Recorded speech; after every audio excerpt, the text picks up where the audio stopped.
Good afternoon, good evening guys, क्या हाल चाल है आप सभी लोगों के। उम्मीद करता हूं कि आप सभी लोग बहुत ही बढ़िया होंगे। मैं बता दूं, मैं भी बहुत बढ़िया हूं। तो स्वागत है आप सभी लोगों का आज नेक्स्ट रिवीजन वीडियो में। आज के वीडियो में हम लोग बात करेंगे PMLA prevention of money laundering act 2002 ECIPL का एक बहुत ही इंपॉर्टेंट चैप्टर। फटाफट से लेकर के चलता हूं मैं आप लोगों को स्क्रीन के ऊपर and here we go. Prevention of money laundering act 2002। Sir क्या कहता है ये एक्ट? सर ये एक्ट बात करता है an act to prevent money laundering. ये एक एक्ट है जो क्या करता है, मनी लॉन्ड्रिंग को रोकता है। तो सर मनी लॉन्ड्रिंग का मतलब ही क्या होता है? What do you mean bye money laundering? Money laundering का मतलब होता है क्लीनिंग समथिंग। लॉन्ड्रिंग का मतलब क्या होता है? सर लॉन्ड्रिंग का मतलब होता है किसी चीज को साफ करना, क्लीन करना। घर पे हम कपड़ों के साथ क्या करते हैं? लॉन्ड्रिंग। कपड़ों में जो दाग लगे होते हैं उसे साफ करना, cleaning something. So cleaning of money is a money laundering. जब पैसों को साफ किया जाता है तो उसे हम क्या बोलते हैं? Money laundering. तो सर एक्चुअली में मनी लॉन्ड्रिंग क्या होता है? तो मनी लॉन्ड्रिंग मतलब सर वो process, money laundering refers to the process. किस चीज की process? Process by which people try to make illegal obtain money appear legal. ऐसी प्रोसेस जिसमें लोग इलीगल तरीके से कमाए हुए पैसे को लीगल बनाने की कोशिश करते हैं। उस कोशिश को हम क्या बोलते हैं? उस कोशिश करने की प्रोसेस को हम लोग क्या बोलते हैं कि it is a money laundering. Sir समझ में नहीं आया, ऐसी कौन सी प्रोसेस है जिससे कौन सा इलीगल मनी को लीगल मनी में कन्वर्ट करने की कोशिश कर रहे हैं? अरे आपने टेररिज्म किया, आतंकवादी हैं आप, और आतंकवाद फैलाने के लिए आपको 20 लाख रुपए मिले हैं। आपने इलीगल आर्म्स सेल किए हैं, आपने बंदूक वगैरह सप्लाई की है, आपने कुछ स्मगल किया, आपने ब्राइब ली, आपने रिश्वत ली कहीं से। This crime generate illegal profit. ये सब काम करने से आपको इलीगल प्रॉफिट हुआ होगा, काला पैसा आपने कमाया होगा, ब्लैक मनी आपने कमाई होगी। Which criminal try to make look legitimate. उस पैसे को, काले पैसे को आप जब सफेद बनाने की कोशिश करते हैं तो वो जो प्रोसेस आप करते हैं उस प्रोसेस को हम क्या बोलते हैं कि this is a money laundering. जैसे कि एक एग्जांपल मैंने लिया है एक फेक बिजनेस का। A person opens a restaurant. एक पर्सन ने क्या किया है? एक रेस्टोरेंट चालू किया। वहां पे कोई कस्टमर नहीं आता है, वहां पर कोई कस्टमर आता नहीं है, पर फिर भी वो बिजनेस 1 लाख रुपए की डेली सेल्स बताता है। वो क्या बोलता है कि हमारे इस रेस्टोरेंट में 1 लाख लोग डेली आते हैं। सर कहां से बताता है? वो बताता है कि कैश सेल हुई। एक्चुअली में कोई आया नहीं, किसी ने खाना खाया नहीं, पर हम फिर भी क्या बताते हैं कि 1 लाख रुपए की हमारी डेली सेल्स हो रही है कैश में। वो जाकर के हम बाद में क्या करते हैं? बैंक में जमा कर देते हैं, और उसके ऊपर जितना टैक्स बनता है, GST बनता है, इनडायरेक्ट टैक्स बनता है, डायरेक्ट टैक्स बनता है, वो सारा टैक्स भी हम पे कर देते हैं, which is actually a black money. अरे स्मगलिंग से जो ब्लैक मनी कमाया था, वो स्मगलिंग का ब्लैक मनी हम क्या कर रहे हैं? रेस्टोरेंट के थ्रू उसे व्हाइट में कन्वर्ट करने की कोशिश कर रहे हैं। तो ये जो प्रोसेस आप कर रहे हैं, इस प्रोसेस को क्या बोलते हैं? Money laundering. स्मगलिंग का मतलब क्या होता है? इलीगली ब्रिंगिंग थिंग्स इनटू और टेकिंग आउट ऑफ कंट्री। किसी चीज को इलीगली किसी कंट्री में लेकर के आना या कंट्री से बाहर ले जाना, उसे क्या बोलते हैं? स्मगलिंग। और स्मगलिंग लीगल नहीं है, अलाउड नहीं है। स्मगलिंग आपने की, उस स्मगलिंग से जो पैसा कमाया, वो पैसा कौन सा है? वो क्राइम से किया गया पैसा है, क्राइम से कमाया हुआ पैसा है। उस पैसे को जब आप व्हाइट मनी में कन्वर्ट करने की कोशिश करते हैं तो उस प्रोसेस को हम बोलते हैं money laundering. Buying and selling of the property. कोई प्रॉपर्टी को बाय करना और उससे बाद में सेल करना। Buying the property of ₹70 lakh. कोई 70 लाख रुपए की प्रॉपर्टी थी, उसे आपने 10 लाख रुपए में खरीद लिया।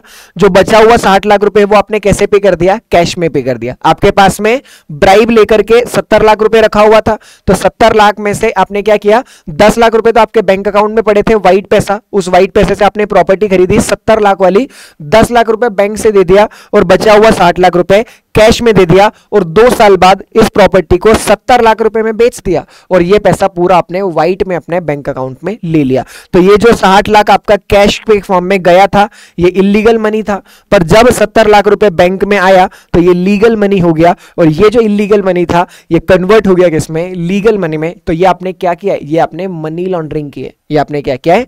मनी लॉन्ड्रिंग की है। या फिर एक और एग्जांपल अगर हम देखें तो using a lottery ticket to launder the black money. Black money को लॉन्डर करने के लिए, साफ करने के लिए आप क्या कर रहे हैं? लॉटरी टिकट का उपयोग कर रहे हैं। जैसे कि सर मेरे पास 10 लाख रुपए थे, काय के थे वो?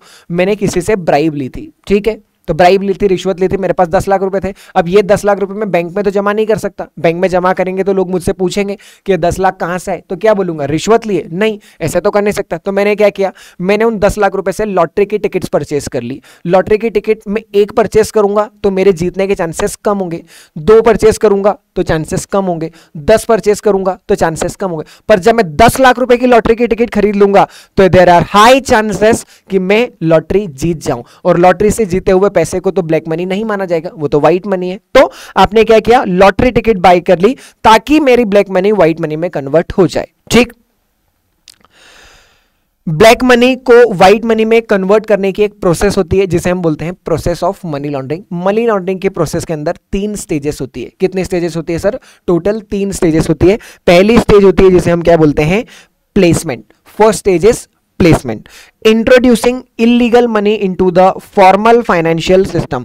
पहली स्टेज के अंदर हम क्या करते हैं, इलीगल मनी को फॉर्मल फाइनेंशियल सिस्टम, जो हमारा फाइनेंशियल सिस्टम है, बैंकिंग सिस्टम है, उसमें लाने की कोशिश करते हैं। To move money away from direct connection with the crime, जहां पर क्राइम हुआ था उस क्राइम के स्पॉट से उस पैसे को दूर भेजा जाए, ये हमारी कोशिश रहती है प्लेसमेंट के अंदर। Breaking up the large money into chunk, जो बहुत बड़ा पैसा था उस पैसे को मैंने छोटे छोटे टुकड़ों में अलग अलग लोगों के अकाउंट में डाल दिया। प्लेसमेंट जो होती है वो एंट्री पॉइंट होती है। जैसे कि मान लीजिए एक करप्ट गवर्नमेंट ऑफिसर है जिसे 50 लाख रुपए की ब्राइब मिली है, 50 लाख रुपए की ब्राइब मिली है। जो कैसे मिली? ऑफ कोर्स ब्राइब कोई आपको बैंक अकाउंट में तो देगा नहीं, रिश्वत का पैसा बैंक में थोड़ी देगा, आप कैसे लोगे उसे? कैश में लोगे। टू अवॉइड सस्पिशन, किसी पता ना चल जाए किसी को, ही split this amount into 2 lakh. 50 lakh रुपए को 2-2 लाख रुपए के चंक में बांटा, तो टोटल कितने हो गए? 25 लोगों के पास 2-2 लाख रुपए हो गया। And deposit them in different bank account, कुछ अलग अलग लोगों के नाम पे वो 2-2 लाख रुपए उसने जाकर के क्या कर दिए, बैंक में जमा करवा दिए।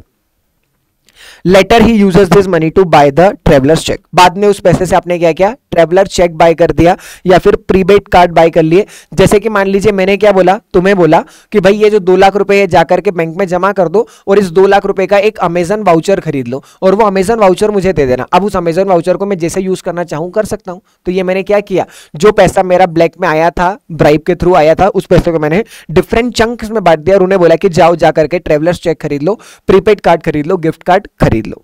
Second stage is layering. Layering मतलब क्या होता है, परत चढ़ाना। Disguising the trail of money to hide its criminal origin, हम क्या करते हैं, डिस्गाइज करते हैं, छुपाते हैं कि ये पैसा एक्चुअली में कहां से आया। हम बहुत सारे मल्टीपल ट्रांजैक्शंस परफॉर्म करते हैं ताकि किसी को ये पता ना चले कि एक्चुअली में इस पैसे का सोर्स आया कहां से। क्यों करते हैं? ताकि हम अथॉरिटीज को कंफ्यूज कर पाए और हार्ड बना दे कि कोई मनी को ट्रेस ही ना कर पाए। Make it hard to trace the money. कैसे किया जाता है? Converting money into different forms like share, debenture, sending money through multiple bank account across country, बहुत सारे बैंक अकाउंट के थ्रू बहुत सारी कंट्रीज में पैसे को ट्रांसफर करना। शेल कंपनीज को यूज करना। शेल कंपनी मतलब कौन सी होती है? फेक कंपनी, जो सिर्फ पेपर पे होती है, एक्चुअली में एग्जिस्ट नहीं करती है। सबसे ज्यादा कॉम्प्लेक्स फेज यही वाला होता है, most complex phase where criminal try to lose the trail. यहां पर ये सबसे ज्यादा कॉम्प्लेक्स ट्रेल होता है, इसी में सबसे ज्यादा मेहनत क्रिमिनल्स को लगती है। After placing 50 card in system while using the prepaid card, gift card, booking high value air ticket from the account and get refund in the new bank account, और purchasing expensive electronic using the prepaid card. जैसे कि मैंने क्या बोला था, मैंने तुमको 2 लाख रुपए दिए और बोला कि जाओ जा करके एक मैकबुक खरीद लो। तुमने मैकबुक खरीद ली। अब मैंने बोला चलो इस मैकबुक को ब्लैक मार्केट में, ग्रे मार्केट में बेच देते हैं।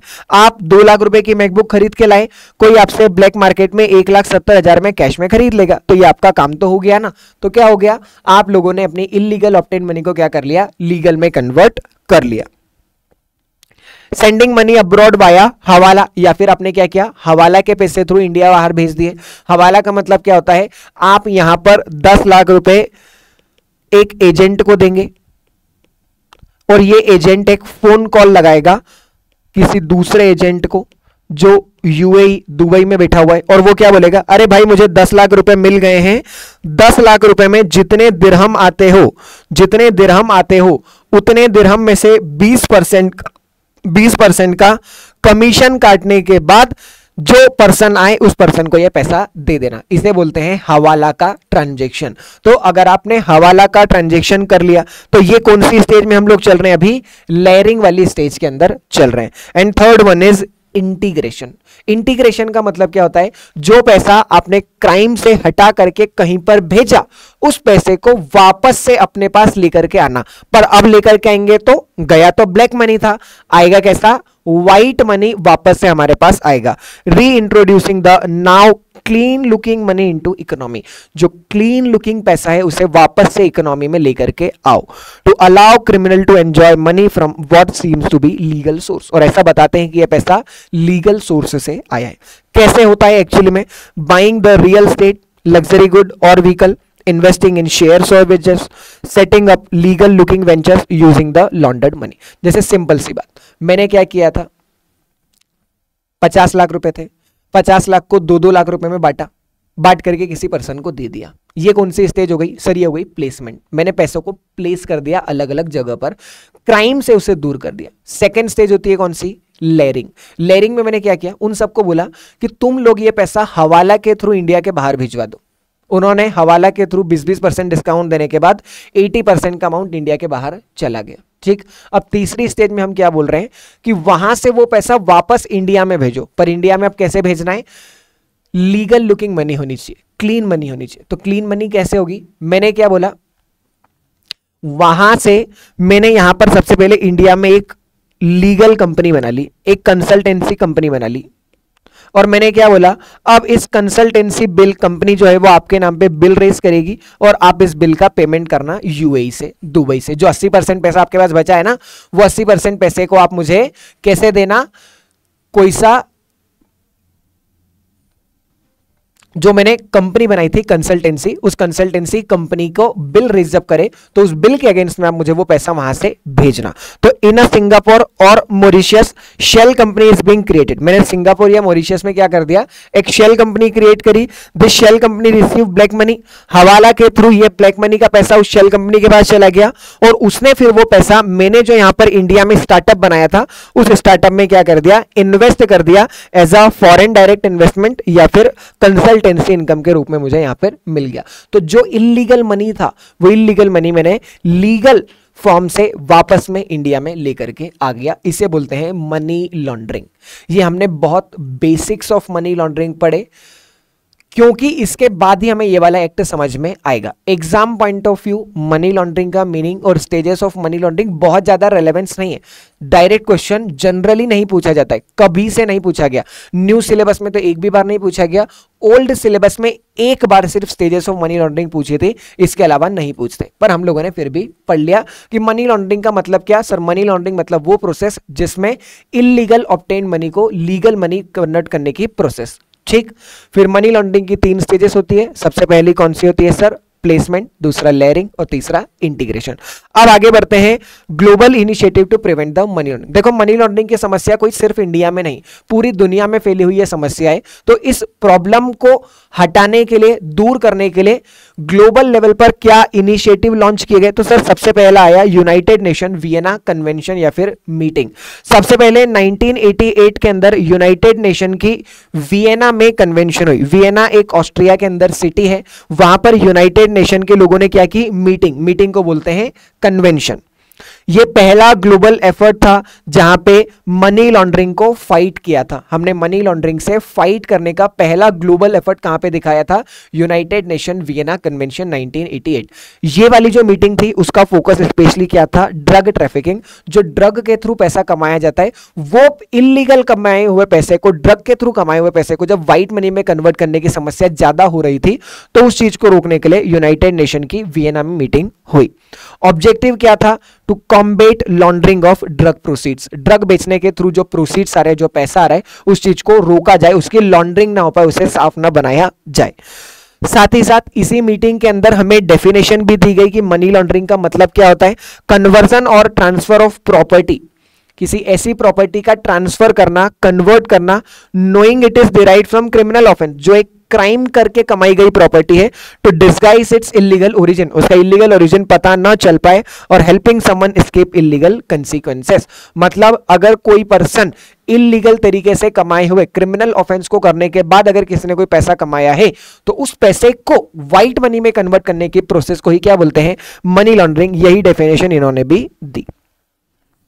साथ ही साथ यूनाइटेड नेशन की इस मीटिंग में डिसाइड किया गया कि डोमेस्टिक बैंक की सीक्रेसी को ओवर रूल किया जाएगा, मतलब डोमेस्टिक बैंक मना नहीं कर सकती इस बात को बताने से कि यह पैसा कहां से आया है, आपकी सीक्रेसी को ओवर रूल किया जाएगा ताकि हम क्राइम को सही तरीके से इन्वेस्टिगेट कर पाए।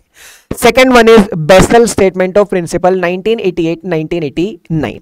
बेसल एक स्विट्जरलैंड की सिटी है। G10 के मेंबर्स ने ये वाली कमेटी बनाई थी, बेसल कमेटी। तो बेसल कमेटी ने क्या बोला था, बैंक को बोला था कि आप जब भी अकाउंट ओपन करें तो आपको केवाईसी करनी है। केवाईसी मतलब नो योर कस्टमर। जब भी बैंक में किसी भी कस्टमर का अकाउंट खोला जाए तो उससे नो योर कस्टमर मतलब केवाईसी की गाइडलाइंस को फुलफिल किया जाए। इसके अलावा बैंकों में अगर कोई सस्पिशियस ट्रांजैक्शंस होते हैं तो वो सस्पिशियस ट्रांजैक्शंस को रिकॉर्ड किया जाए। साथ ही साथ बैंक अथॉरिटीज के साथ कॉपरेट करेगी। अगर अथॉरिटीज कोई चीज रिक्वेस्ट करती है तो वो इंफॉर्मेशन बैंक को डिस्क्लोज करनी पड़ेगी। ये सभी दुनिया के देशों ने बाद में माना। पहले किसने डिसाइड किया, G10 के मेंबर ने, ग्रुप ऑफ 10 कंट्रीज ने इसको डिसाइड किया।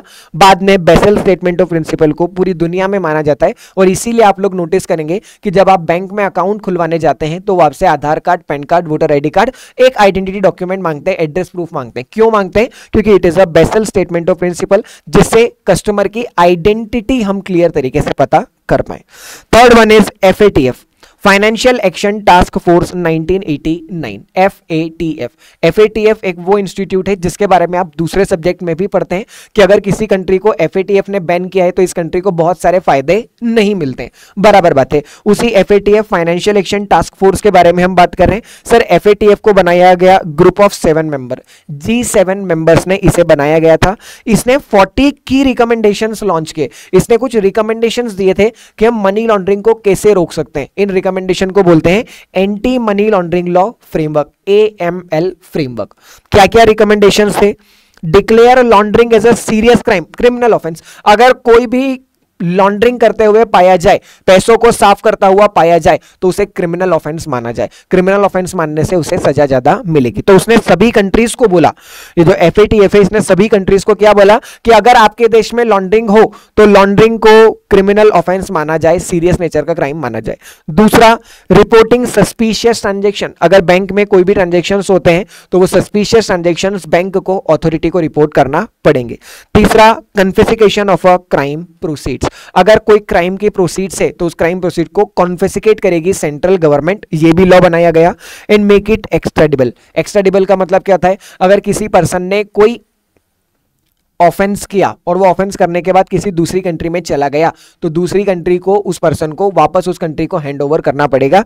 जैसे कि अगर इंडिया में किसी ने मनी लॉन्ड्रिंग की और मनी लॉन्ड्रिंग करने के बाद वो इंडिया से ऑस्ट्रेलिया चला गया तो ऑस्ट्रेलिया गवर्नमेंट की ये जिम्मेदारी बनती है कि वो इंडिया से भागे हुए इस पर्सन को वापस से इंडिया में भेजे। इसे बोलते हैं एक्स्ट्राडिशन। तो मेक इट एक्स्ट्राडिबल मतलब कंट्रीज को कैसे बनना है?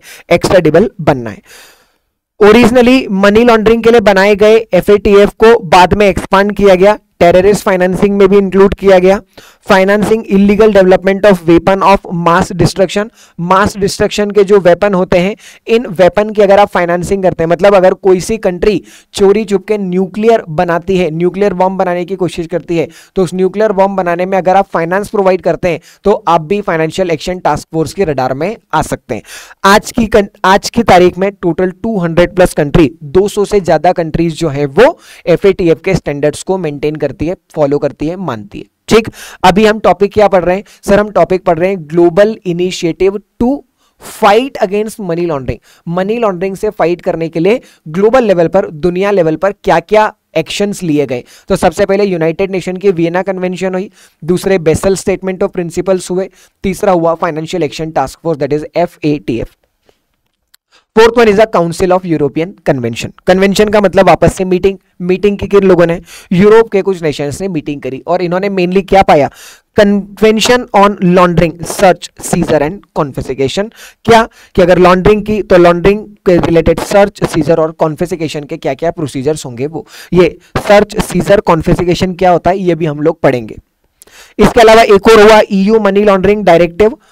यही यूरोपियन कन्वेंशन जो हुई थी, इन्होंने ही बाद में कुछ डायरेक्टिव, डायरेक्शंस इशू किए गए, उसे बोलते हैं हम ईयू। ईयू का मतलब होता है European Union, European Union money laundering directive. For European Union record keeping for 5 years. इन लोगों ने बोला कि 5 साल तक रिकॉर्ड्स मेंटेन करने पड़ेंगे। No liability for reporting employ. अगर किसी एम्प्लॉय ने मनी लॉन्ड्रिंग रिपोर्ट किया है तो उसके ऊपर कोई लाइबिलिटी नहीं आएगी, उसे लॉ प्रोटेक्ट करेगा।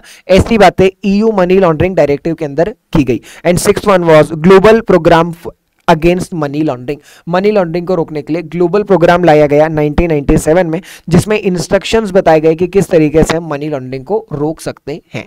ये टॉपिक था मनी लॉन्ड्रिंग से रिलेटेड कि मनी लॉन्ड्रिंग को रोकने के लिए, कॉम्बेट करने के लिए ग्लोबल लेवल पर किस तरीके से इनिशिएटिव लिए गए। इन 6 के नाम याद रखना। कभी कभी न्यू सिलेबस में तो हालांकि नहीं आया, ओल्ड सिलेबस में ऐसे क्वेश्चंस आए हुए हैं कि ग्लोबल लेवल पर क्या क्या इनिशिएटिव लिए गए to combat money laundering. India ने क्या क्या इनिशिएटिव लिए मनी लॉन्ड्रिंग को रोकने के लिए? इंडिया ने क्या क्या इनिशिएटिव लिए? सर मनी लॉन्ड्रिंग को रोकने के लिए इंडिया ने एक एक्ट बनाया जिसका नाम है prevention of money laundering act 2002। So finally अब हमारा ये चैप्टर जो है वो स्टार्ट होता है। अभी तक तो हम बेस ही बना रहे थे कि मनी लॉन्ड्रिंग आखिरकार होता क्या है। तो मनी लॉन्ड्रिंग को रोकने के लिए इंडिया में बनाया गया prevention of money laundering act 2002। एक और छोटा सा टॉपिक है, मनी लॉन्ड्रिंग से क्या समस्या आती है? अगर आप मनी लॉन्ड्रिंग नहीं रोकोगे तो इससे क्या फर्क पड़ता है, क्या प्रभाव पड़ता है? तो impact of money laundering on development. Money laundering से डेवलपमेंट पे क्या फर्क पड़ता है? Sir money laundering financial system को वीक करती है, फाइनेंशियल सिस्टम को कमजोर बनाती है। Decrease in foreign investment. जब आप मनी लॉन्ड्रिंग करते हुए पाए जाते हैं तो बाहर के लोग आपके देश में पैसा लगाने से डरते हैं, कतराते हैं। इसके अलावा लॉन्ग टर्म डैमेज, आपको एंड में चल करके क्या करेंगे, डैमेज ही होना है। Government loses control over the economy. जो करप्ट पीपल्स हैं, करप्ट पीपल देश चलाने लग जाएंगे और गवर्नमेंट का इकोनॉमी के ऊपर से कंट्रोल कम होता जाएगा। Political consequences, bribe and corruption. अगर ब्राइब या करप्शन आप बढ़ गया तो आप देखिए कोई भी देश की जो गवर्नमेंट है वो अच्छे तरीके से काम नहीं कर पाएगी, इकोनॉमी चल नहीं पाएगी। Society wide connection, damages the public trust. अगर लोगों को पता चल गया कि भाई यहाँ तो ब्लैक मनी व्हाइट मनी में कन्वर्ट हो जाती है, यहाँ तो ब्राइब देना अच्छी बात है, करप्शन देना अच्छा माना जाता है, अगर ऐसा हो गया तो लोगों का भरोसा टूट जाएगा, पब्लिक ट्रस्ट खत्म हो जाएगा, जिससे सोसाइटी के ऊपर भी एक नेगेटिव इफेक्ट आता है। ओल्ड सिलेबस में इसके ऊपर भी क्वेश्चन आया हुआ है कि मनी लॉन्ड्रिंग का क्या क्या इंपैक्ट पड़ता है डेवलपमेंट के ऊपर। Next one is India's initiative on prevention of money laundering. Money laundering को रोकने के लिए गवर्नमेंट ऑफ इंडिया ने क्या किया, पीएमएल एक्ट 2002 लॉन्च किया। अब हम पढ़ते हैं इसके बारे में कुछ। मनी लॉन्ड्रिंग के अंदर हम कुछ डेफिनेशन पढ़ रहे हैं, सेक्शन नंबर 2 के अंदर कुछ डेफिनेशंस दिए। पहली डेफिनेशन है अटैचमेंट की। अटैचमेंट का मतलब क्या होता है? सर अगर कोई बोल रहा है कि मैंने प्रॉपर्टी अटैच कर ली है, गवर्नमेंट ने प्रॉपर्टी अटैच कर ली है, तो अटैचमेंट का मतलब क्या होता है? Prohibition on transfer, conversion, disposal और मूवमेंट ऑफ अ प्रॉपर्टी। अगर प्रॉपर्टी को अटैच कर लिया है इसका मतलब है अब प्रॉपर्टी को ट्रांसफर नहीं किया जा सकता, कन्वर्ट नहीं किया जा सकता, डिस्पोज ऑफ नहीं किया जा सकता, उसका मूवमेंट अलाउड नहीं है। तो अगर ऐसा बोल रहा हूं मैं कि गवर्नमेंट ने मिस्टर शर्मा की प्रॉपर्टी को अटैच कर लिया है, इसका मतलब अब मिस्टर शर्मा उस प्रॉपर्टी को ट्रांसफर नहीं कर सकते, उस प्रॉपर्टी को कन्वर्ट नहीं कर सकते, उस प्रॉपर्टी को डिस्पोज ऑफ मतलब हटा नहीं सकते, मिटा नहीं सकते, उसका मूवमेंट नहीं कर सकते, वंस इट इज अटैच्ड। फिर हम पढ़ते हैं second definition, proceeds of crime. Sir proceeds of crime का मतलब क्या? ये सारी डेफिनेशन अभी हमें फर्दर पार्ट में काम आएगी। प्रोसीड्स ऑफ क्राइम का मतलब क्या होता है? सर प्रोसीड्स ऑफ क्राइम का मतलब ऐसी कोई सी भी property, any property derived from, जो कहां से आई है, डायरेक्टली या फिर इनडायरेक्टली किसी क्रिमिनल एक्टिविटी से आई है, कोई क्राइम करने से जो प्रॉपर्टी कमाई गई है उससे हम क्या बोलते हैं? Proceeds of crime. क्राइम कौन सा करना है? वो वाला क्राइम जो शेड्यूल्ड ऑफेंस में दिया हो। शेड्यूल्ड ऑफेंस पीएमएलए एक्ट है, आप लोगों को यह पता होगा कि हर एक्ट के अंदर सेक्शंस होते हैं, चैप्टर्स होते हैं, साथ ही साथ में एक्ट के पीछे शेड्यूल दिए होते हैं। बराबर है। हर एक्ट के पीछे शेड्यूल दिए होते हैं, जैसे कंपनीज एक्ट में दिया हुआ है डेप्रिसिएशन, किस असेट के ऊपर कितना डेप्रिसिएशन लगेगा, कितनी असेट की लाइफ मानी जाएगी, ये पीछे शेड्यूल में से देखा जाता है। बैलेंस शीट का फॉर्मेट पीछे शेड्यूल में दिया हुआ है। CSR 135 में किन किन एक्टिविटी को वैलिड माना जाएगा, पीछे शेड्यूल में दिया हुआ है। ऐसे ही PMLA एक्ट के अंदर भी आखिरी में एक शेड्यूल दिया हुआ है, उस शेड्यूल के अंदर ऑफेंसेस दिए हुए हैं, उन शेड्यूल के अंदर ऑफेंसेस दिए हुए हैं। वो ऑफेंस अगर आप करते हो तो हम मानेंगे कि आपने क्या किया है, शेड्यूल्ड ऑफेंस किया है। एक्ट के शेड्यूल में जो ऑफेंसेस दिए हैं उन्हें बोलते हैं शेड्यूल ऑफेंसेस। तो शेड्यूल ऑफेंस मतलब वो ऑफेंसेस जो एक्ट के शेड्यूल में दिए हुए हैं। एक्ट में 3 शेड्यूल दिए हुए हैं शेड्यूल ऑफेंस के अंदर, पार्ट ए, पार्ट बी और पार्ट सी। आपने तीनों में से कोई सा भी ऑफेंस किया हो, हम तो क्या बोलेंगे, आपने क्या किया है, शेड्यूल ऑफेंस किया है। तो अगर आपने कोई शेड्यूल्ड ऑफेंस में दिया गया क्रिमिनल एक्टिविटी की, जैसे शेड्यूल ऑफेंस में एक बात लिखी हुई है मर्डर, अगर आपने मर्डर किया है तो मर्डर क्या है, शेड्यूल्ड ऑफेंस है, क्योंकि क्रिमिनल एक्टिविटी है। मर्डर करने के लिए आपको किसने 10 लाख रुपए दिए थे, तो वो जो 10 लाख रुपए आपके पास रखे हुए हैं, कैश में रखे हुए हैं, तो कैश, या आपने उस 10 लाख रुपए से कोई मोबाइल खरीदा, कोई लैपटॉप खरीदा, कोई घर खरीदा, तो उस प्रॉपर्टी को क्या माना जाएगा कि it is a proceeds of crime. Crime करने से जो प्रोसीड आपने कमाई है उसे बोलते हैं प्रोसीड्स ऑफ क्राइम। तो प्रोसीड्स ऑफ क्राइम का मतलब ऐसी कोई सी भी प्रॉपर्टी जो डायरेक्टली या इनडायरेक्टली आपने क्रिमिनल एक्टिविटी को करने से कमाई है उसे बोलते हैं proceeds of crime. Very important, इस चैप्टर का सबसे important provision section number 3, offence of money laundering.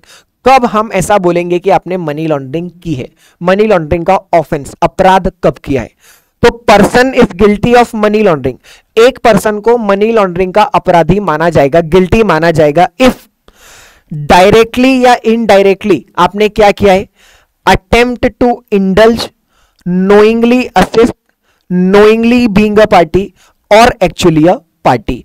आपने जानबूझ करके एक्चुअली आप मनी लॉन्ड्रिंग में इन्वॉल्व थे, या फिर नोइंगली बीइंग अ पार्टी आपने किसी के साथ में की, या आपने किसी को मदद की, या आपने किसी काम में इंडल्ज हुए, इंगेज हुए जान करके, या कोशिश की, अटेम्प्ट किया, मतलब सक्सेसफुल नहीं हो पाए पर अगर अटेम्प्ट भी किया है। क्या अटेम्प्ट करना है,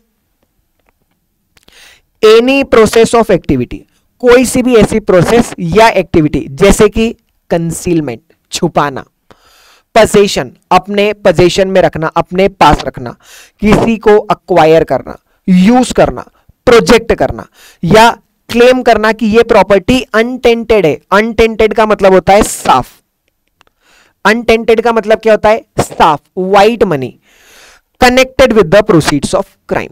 मतलब एक्चुअली में एक चीज थी जो क्या थी, प्रोसीड्स ऑफ क्राइम थी, मनी लॉन्ड्रिंग के थ्रू आपने पैसा कमाया था, उस पैसे को क्रिमिनल ऑफेंस किया, शेड्यूल्ड ऑफेंस किया, उस पैसे से आपने जो प्रॉपर्टी कमाई, उस प्रॉपर्टी को आप अगर अनटेंटेड प्रॉपर्टी बताते हैं, या उस प्रॉपर्टी को आप छिपाते हैं, या उस प्रॉपर्टी को अपने पोजीशन में रखते हैं, या उस प्रॉपर्टी को अक्वायर करते हैं, तो ऐसे केसेस में माना जाएगा कि आपने क्या किया है, मनी लॉन्ड्रिंग की है। A person is the guilty of money laundering.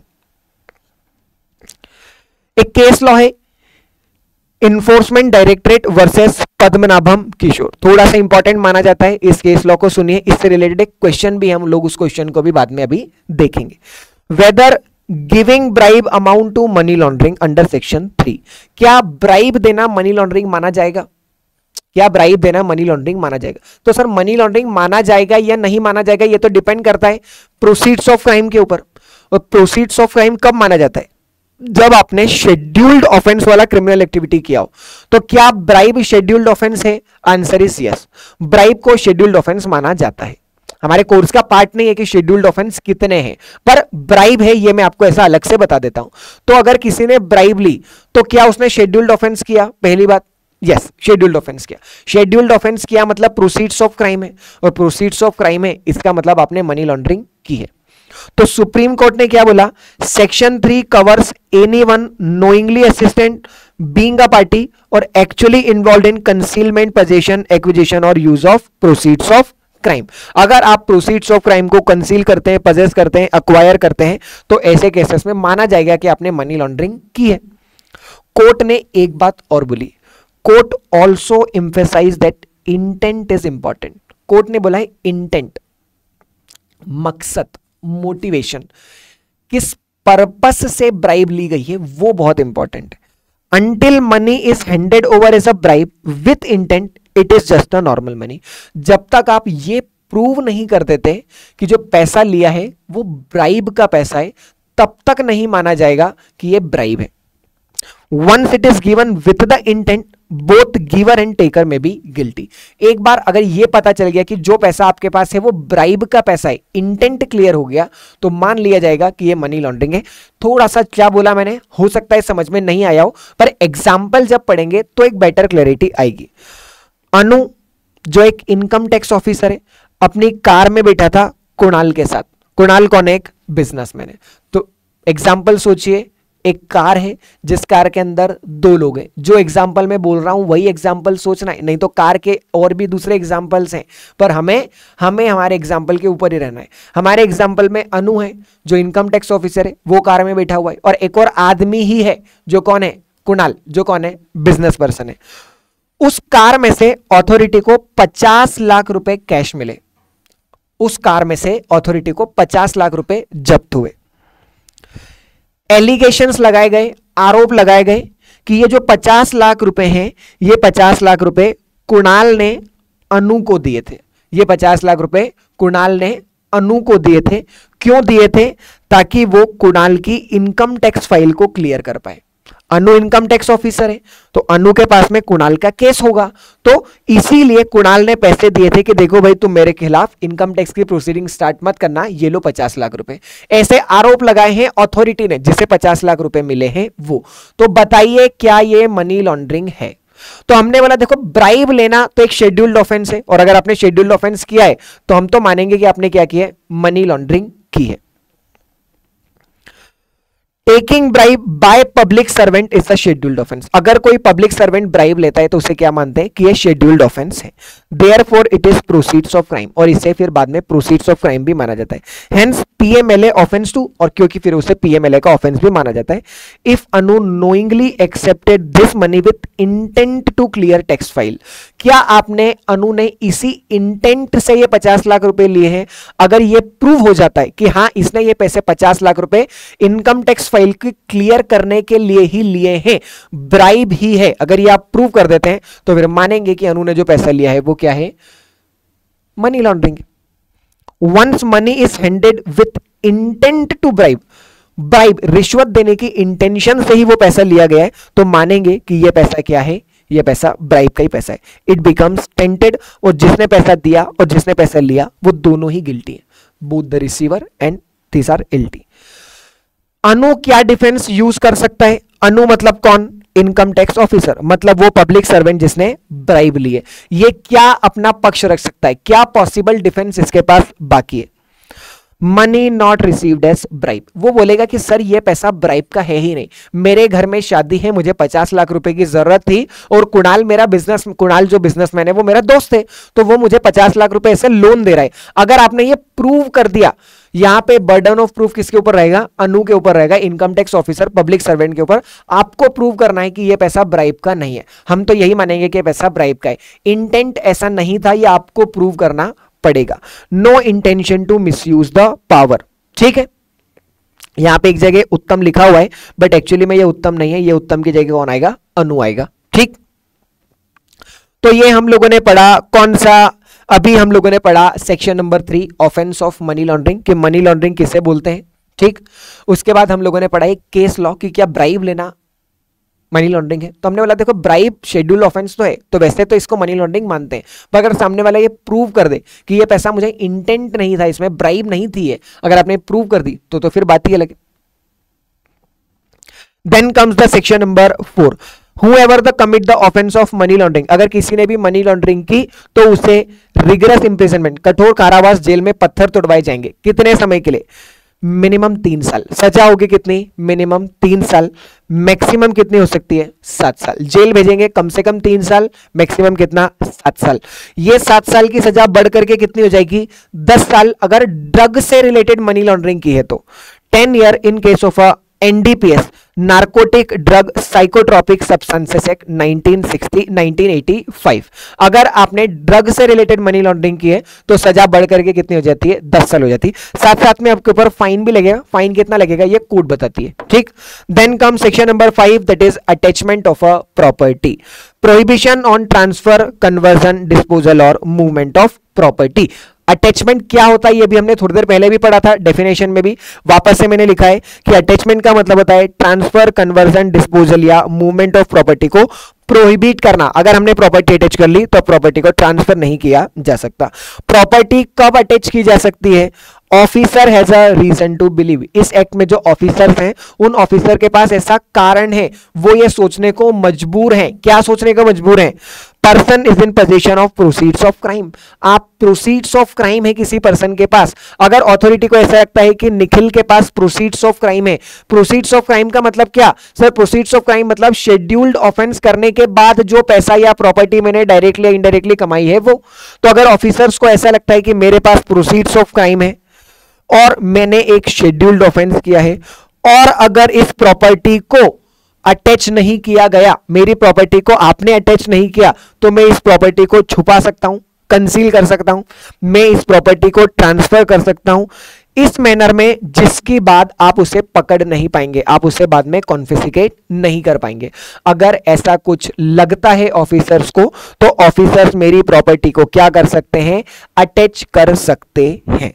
Attachment maximum कितने दिनों के लिए होता है? 180 डेज, 180 दिनों के लिए आप प्रॉपर्टी को अटैच कर सकते हैं।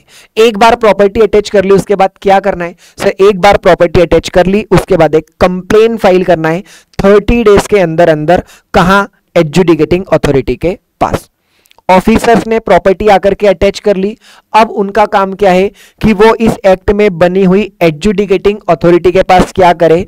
जा करके इस प्रॉपर्टी को सबमिट कर दे, एक डिक्लेरेशन सबमिट कर दे कि सर हमने निखिल शर्मा नाम के एक पर्सन की प्रॉपर्टी को अटैच किया है। और ये डिक्लेरेशन आपको कितने दिनों में देना है? 30 डेज के अंदर अंदर देना है, 30 दिनों के अंदर अंदर देना है।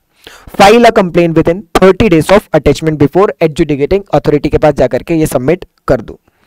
होगा क्या सर? जब प्रॉपर्टी अटैच होती है तो person can not sell, gift और मॉर्गेज। जैसा अभी हमने पढ़ा, अगर एक बार प्रॉपर्टी अटैच हो गई है तो आप उस प्रॉपर्टी को ट्रांसफर नहीं कर सकते, डिस्पोज ऑफ नहीं कर सकते। हाउएवर, हालांकि आप उस प्रॉपर्टी को यूज कर सकते हैं। अगर आप वहां पर रह रहे हैं तो उस प्रॉपर्टी में रहिए, हम उससे आपको भगा नहीं रहे, रहना अलाउ कर रहे हैं। प्रॉपर्टी को एंजॉय कर सकते हैं पर आप प्रॉपर्टी को बेच नहीं सकते। हमने प्रॉपर्टी को अटैच कर लिया। तो ये हम लोगों ने पढ़ा section number 5, that is attachment of property. Section number 6, adjudicating authority. अभी हम लोगों ने पढ़ा कि जब भी ऑफिसर्स प्रॉपर्टी को अटैच करते हैं तो वो 30 दिनों में उस प्रॉपर्टी को क्या करते हैं? रिप्लाई सबमिट करते हैं एडजुडिकेटिंग अथॉरिटी के पास कि उन्होंने इस प्रॉपर्टी को अटैच किया। तो एडजुडिकेटिंग अथॉरिटी मतलब क्या होता है सर? एडजुडिकेटिंग अथॉरिटी का मतलब होता है एक क्वाशी जुडिशियल अथॉरिटी। क्वाशी का मतलब होता है सिमिलर, जुडिशियल का मतलब होता है कोर्ट। एक ऐसी अथॉरिटी जिसके पास वो पावर है जो कोर्ट के पास पावर होते हैं, ठीक। वो अथॉरिटी किसने बनाई है? सेंट्रल गवर्नमेंट ने बनाई है। इस अथॉरिटी का काम क्या होता है? टू कंफर्म और रिजेक्ट द अटैचमेंट ऑर्डर। जो ऑफिसर्स ने सेक्शन नंबर 5 में अटैचमेंट किया है उस अटैचमेंट को कंफर्म करना या फिर रिजेक्ट करने का काम किसका होता है? एडजुडिकेटिंग अथॉरिटी का होता है। To decide whether property involve in money laundering. ये लोग डिसाइड करते हैं कि प्रॉपर्टी मनी लॉन्ड्रिंग में इन्वॉल्व है या नहीं। Section number 7, staff of adjudicating authority. ये जो एडजुडिकेटिंग अथॉरिटी सेक्शन नंबर 6 में बनाई गई है, इस एडजुडिकेटिंग अथॉरिटी में कितने लोग होंगे ये सेक्शन नंबर 7 में सेंट्रल गवर्नमेंट बताती है। ये हमारे कोर्स का पार्ट नहीं है बट सिंस एक सीक्वेंस में पढ़ रहे हैं तो हमने देख लिया कि सेक्शन 7 आखिरकार होता क्या है। अब पढ़ते हैं section number 8, that is adjudication of a attached property. Adjudication का मतलब क्या होता है? What do you mean by adjudication? Adjudication का मतलब होता है legal process of resolving a dispute और deciding the matter. It is a formal judgement decision given by legal authority. Adjudication का मतलब होता है डिसीजन देना, डिसाइड करना कि यहां पे क्राइम हुआ है या नहीं, उस चीज को बोलते हैं एडजुडिकेशन। तो एडजुडिकेशन का जो ऑर्डर पास किया जाता है वो कौन देता है? कोर्ट या फिर ट्रिब्यूनल। तो अब क्या कर रहे हैं हम? एडजुडिकेशन कर रहे हैं अटैच्ड प्रॉपर्टी। जो प्रॉपर्टी अभी अटैच की गई थी वो प्रॉपर्टी को हम डिसाइड करेंगे कि वो मनी लॉन्ड्रिंग में इन्वॉल्व है या नहीं। क्योंकि आप लोगों ने एक वर्ड पे ध्यान दिया हो तो हमने यहां पे पढ़ा था officer has a reason to believe, हमें ऐसा लगता है कि ये प्रॉपर्टी मनी लॉन्ड्रिंग में इन्वॉल्व है। तो लग रहा था तो हमने प्रॉपर्टी को अटैच कर लिया। अब हम एक्चुअली में पता करेंगे कि प्रॉपर्टी मनी लॉन्ड्रिंग में इन्वॉल्व है या नहीं। Section number 8 adjudication of attached property. तो adjudicating authority will examine whether property attached is involve in money laundering. जो प्रॉपर्टी अटैच की गई है वो एक्चुअली में मनी लॉन्ड्रिंग में इन्वॉल्व है भी या नहीं। Provide accuse person an opportunity to explain the source of income. जिस पर्सन की प्रॉपर्टी को अटैच किया गया वो बोल रहा है कि अरे ये मनी लॉन्ड्रिंग है ही नहीं, तो उसे बोलने का मौका देने का कौन? Adjudicating authority. तो क्या क्या स्टेप होगी? सबसे पहले नोटिस इशू किया जाएगा 30 दिनों का, 30 डेज का नोटिस इशू किया जाएगा। किसे? ऑफ कोर्स जिस पर्सन की प्रॉपर्टी को अटैच किया गया है। और उसे क्या पूछेंगे? Source of income. आपके पास इनकम कहां से आती है? ये जो असेट है, ये असेट आपने कैसे खरीदी, कहां से आए आपके पास पैसे? दूसरा, प्रोवाइड एविडेंस। जो आप बात बोल रहे हो इस बात का एविडेंस प्रोवाइड किए। और साथ ही साथ आप हमें बताइए कि क्यों हम इस प्रॉपर्टी को कॉन्फिस्केट ना कर लें। कॉन्फिस्केट का मतलब होता है प्रॉपर्टी सेंट्रल गवर्नमेंट के कंट्रोल में चली जाए। उसके ऊपर अब राइट किसके होंगे? सेंट्रल गवर्नमेंट के होंगे। उसे बोलते हैं कॉन्फिस्केशन ऑफ अ प्रॉपर्टी। सबसे पहले प्रॉपर्टी को अटैच किया गया, बाद में प्रॉपर्टी को कॉन्फिस्केट किया जाता है। अगर ये प्रूव हो जाएगा कि ये प्रॉपर्टी मनी लॉन्ड्रिंग से कमाई गई है तो इस प्रॉपर्टी के ऊपर सरकार अपने जब्त कर लेगी, इसे अपने कब्जे में ले लेगी, कंट्रोल में ले लेगी। उसे बोलते हैं कॉन्फिस्केशन। ठीक। सेकंड, आपने नोटिस इश्यू किया 30 दिनों का। जब आप सामने वाले को बोलोगे कि बोल, तो सामने वाला बोलेगा, तो उसकी बात आपको सुननी पड़ेगी। Consider the reply and here both the party. Both the party मतलब कौन सर? बोथ द पार्टी मतलब एक तो अक्यूज्ड जिसकी प्रॉपर्टी अटैच की गई है, और दूसरी वो ऑफिसर जिसने प्रॉपर्टी अटैच की थी। तो एक बोलेगा कि प्रॉपर्टी मनी लॉन्ड्रिंग की है, दूसरा बोलेगा प्रॉपर्टी मनी लॉन्ड्रिंग की नहीं है। और फिर हम डिसाइड करेंगे कि एक्चुअली में प्रॉपर्टी मनी लॉन्ड्रिंग की है या नहीं, whether actually property is involve in money laundering और नॉट। कंफर्मेशन ऑफ अटैचमेंट और retention. If property found involve in money laundering, अगर हमें ऐसा पता चल गया कि ये प्रॉपर्टी मनी लॉन्ड्रिंग में इन्वॉल्व है, तो adjudicating authority will pass order confirming the same. Adjudicating authority क्या करेगी? एक ऑर्डर पास करेगी कि हाँ भाई जो अटैचमेंट किया गया वो अटैचमेंट वैलिड है और प्रॉपर्टी हमारे कंट्रोल में ही रहेगी। Order shall continue for 365 days. जो प्रॉपर्टी 180 दिनों के लिए अटैच की गई थी, अब वो प्रॉपर्टी 365 दिनों तक हमारे अटैचमेंट में रहेगी। अब वो 365 डेज तक हमारे पास रहेगी। Once order is confirmed, director take possession of the property। साथ साथ में अब हम possession भी ले लेते हैं। अटैचमेंट में possession हमारे पास नहीं था, पर एक बार अटैचमेंट के ऑर्डर को कंफर्म कर दिया तो अब उसका possession भी हमारे पास आ जाएगा। If possession not practical तो freeze। अगर उस चीज का possession पॉसिबल ही नहीं है तो हम उसे क्या कर लेंगे? उसे फ्रीज कर लेंगे। अब इस प्रॉपर्टी को कोई एंजॉय भी नहीं कर सकता, आप इसका कोई प्रॉफिट एंजॉय नहीं कर सकते। देखो स्टेप समझो। सबसे पहले ऑफिसर ने प्रॉपर्टी को अटैच किया, फिर एडजुडिकेटिंग अथॉरिटी ने डिसाइड किया कि जो अटैच किया गया था वो वैलिड था या नहीं, अटैचमेंट वैलिड था या नहीं। तो बाद में एडजुडिकेटिंग अथॉरिटी ने उसे कंफर्म कर दिया। कंफर्म करने के बाद अब पूरी प्रोसीडिंग चलेगी, कोर्ट की प्रोसीडिंग चलेगी, और बाद में स्पेशल कोर्ट ने यह पाया गया कि मनी लॉन्ड्रिंग तो हुआ है, मनी लॉन्ड्रिंग हैज अकर्ड, तो प्रॉपर्टी को कॉन्फिस्केट कर लिया जाएगा। अब हम प्रॉपर्टी को क्या करेंगे? कॉन्फिस्केट कर लेंगे। अभी तक हमारे अटैचमेंट में थी प्रॉपर्टी, अब हम उसे कॉन्फिस्केट कर लेंगे। और एक बार अगर प्रॉपर्टी कॉन्फिस्केट कर ली तो इसके ऊपर कंप्लीट अब्सोल्यूट कंट्रोल किसका आ जाता है? सेंट्रल गवर्नमेंट का आ जाता है। अगर कोर्ट ने यह पाया कि कोई मनी लॉन्ड्रिंग इन्वॉल्व नहीं है तो ऐसे केस में प्रॉपर्टी को ओनर को वापस दे दिया जाएगा। Property shall be released to the owner. In case of incomplete trial, अगर ट्रायल कंप्लीट ही नहीं हो पाया तो ऐसे केस में स्पेशल कोर्ट के पास ये पावर है कि वो चाहे तो प्रॉपर्टी को रिलीज कर दे या चाहे तो प्रॉपर्टी को कॉन्फिस्केट कर ले। इनकम्प्लीट क्यों रह जाएगा? अरे जिसके खिलाफ केस चला रहे थे वही दुनिया से चला गया, डेथ हो गई उसकी, या फिर वो अब्सकॉन्ड कर गया, मतलब भाग गया, मिल नहीं रहा है, तो ऐसे केस में स्पेशल कोर्ट चाहे तो प्रॉपर्टी को रिलीज कर सकती है, चाहे तो उसे कॉन्फिस्केट कर सकती है, depending upon the circumstances and facts available. Step number 7, if property confiscated, अगर प्रॉपर्टी को कॉन्फिस्केट कर दिया गया है, एक बार प्रॉपर्टी कॉन्फिस्केट हो गई, स्पेशल कोर्ट में order restoration to innocent Clement.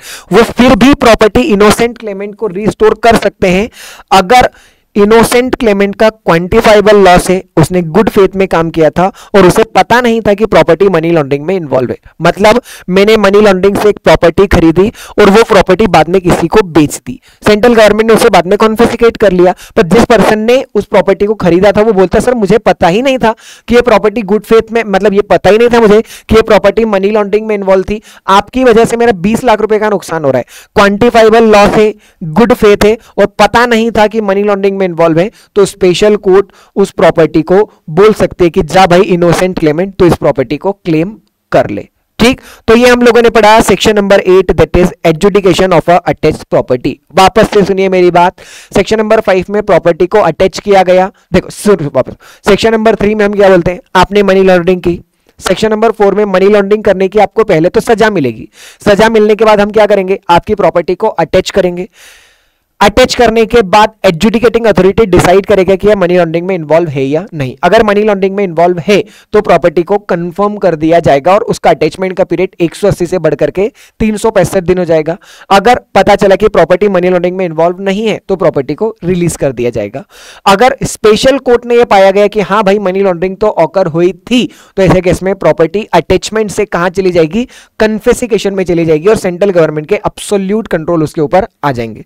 Then comes section number 9 that is vesting of property in central government when a property is confiscated under section 8। अगर section 8 में प्रॉपर्टी को कॉन्फिस्केट किया गया है तो all the rights in such a property vest in absolute control of a central government. उस property के सारे राइट किसके पास चले जाएंगे, सेंट्रल गवर्नमेंट के पास चले जाएंगे। अब उस प्रॉपर्टी का ओनर कौन है, सेंट्रल गवर्नमेंट मानी जाएगी।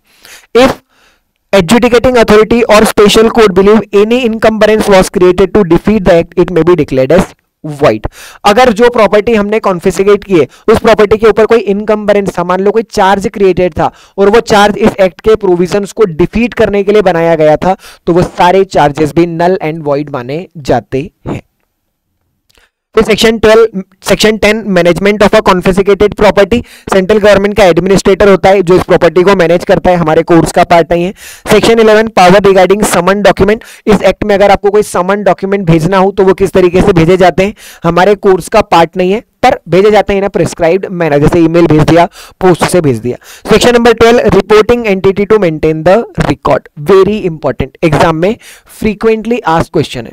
सेक्शन नंबर 12 क्या बोलता है, reporting entity means any institution that is legally required to report certain transaction to FIU.